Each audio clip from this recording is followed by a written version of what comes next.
श्रीं ह्रीं क्लीं ग्लौं गं गणपतये वरवरद सर्वजनं मे वशमानय स्वाहा। ॐ श्रीं ह्रीं क्लीं ग्लौं गं गणपतये वरवरद सर्वजनं मे वशमानय स्वाहा।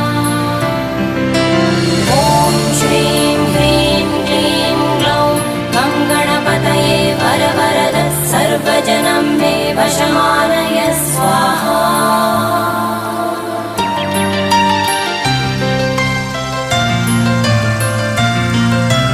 तत्पुरुषाय विद्महे वक्रतुण्डाय धीमहि तन्नो दन्ति प्रचोदयात्।